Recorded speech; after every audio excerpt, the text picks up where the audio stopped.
So this episode is about putting shading onto forms. It's a way of making a two-dimensional object on our piece of paper look more three-dimensional. So to make it look like it's realistic just by adding different types of shading.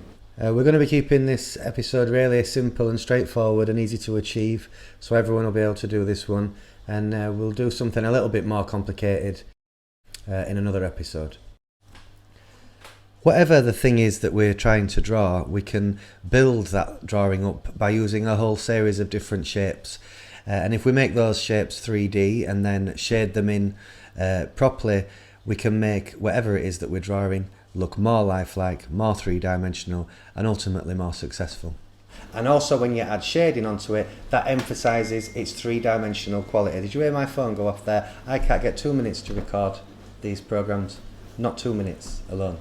I'm sorry about that, and I'm not recording it again. So all you need for this one is a pencil, a piece of paper, rubber, sharpener. Let's get going. Okay, so let's try and make a form appear 3D by adding the shading. I'm going to do a circle to begin with, which is just a shape. I'll draw that freehand, but we want this circle to appear like a sphere. So let's think about how we can make it look 3D. We need to think about where the light's coming from. So we'll have the light coming from this direction, which means that this top part of the circle is going to be lighter and down here is going to be darker. Now if we put some lines and making sure we curve in these, because we want to really emphasize the fact that this is a sphere, so it's a 3D object, and these lines here can represent the gradients of tone. So the nearest the light will be the lighter tone, and as it gets further and further away from the light, these strips are going to appear darker and darker.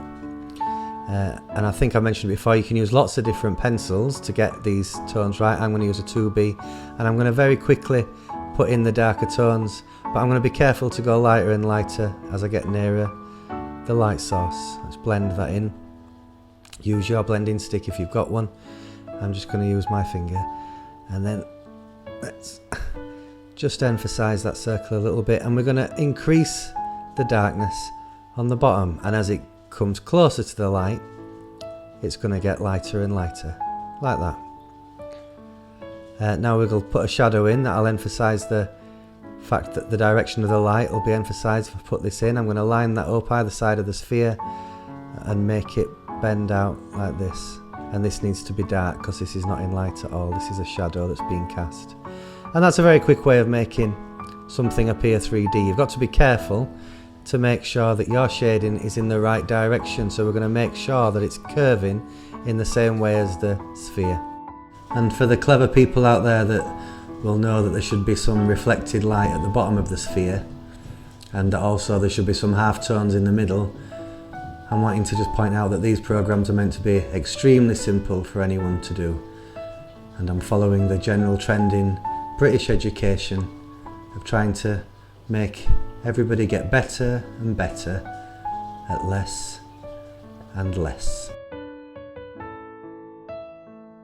So whatever it is that we're drawing, it's always a good idea to break that thing down into a series of shapes and then make the shapes three-dimensional. So if we were practicing our technique, what we could do in our sketchbook is to draw out lots of 3D shapes and then practice making them looking 3D by adding the tone. So I'll put the light coming in from this direction, and then the gradient for the different greys would be like this, and on this side would have a line of really dark grey gradually getting lighter and lighter. But do remember when you're shading to shade in the direction of the cylinder to make it look 3D.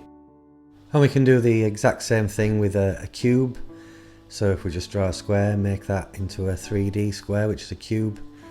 And if we shade that in, it'll have one really dark side, which is furthest away from the light.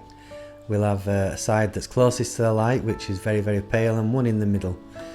So we've practiced 3 different pressures with our pencil, and we've made this cube appear 3D. So if you're ever stuck for something to draw and you're not really sure what to do, or if you're just wanting to practice your drawing ability, it's a really good idea just to get some shapes together and to start turning them into 3-dimensional shapes and shading them in and making them look 3D.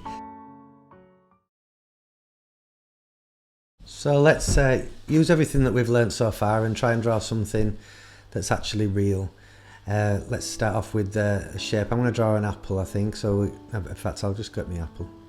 I better look at it. Always look at the thing when you're drawing it. Here it is. Here's my apple.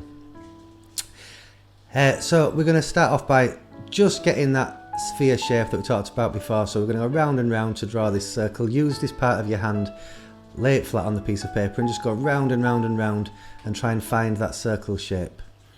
Do a few times if you have to.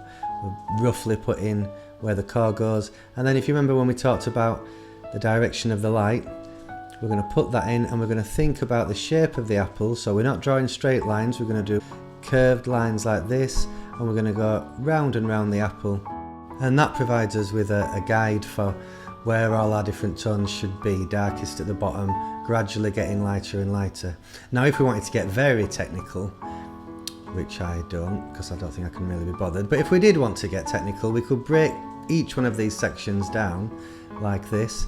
So we've got the planes of the apple.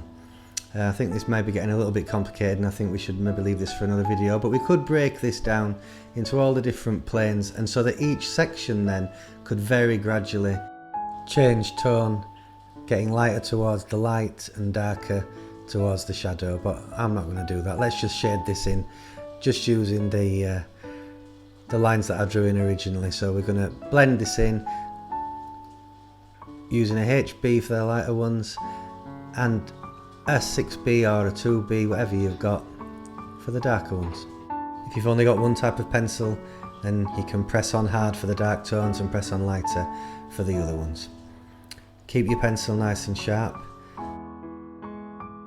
You know, someone once told me a joke about an unsharpened pencil. I'm not going to repeat it because there's no point.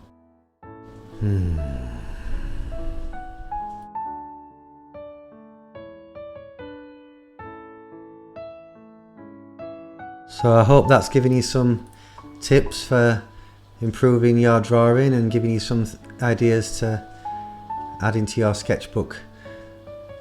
When you've drawn your apple, you're free to start eating it.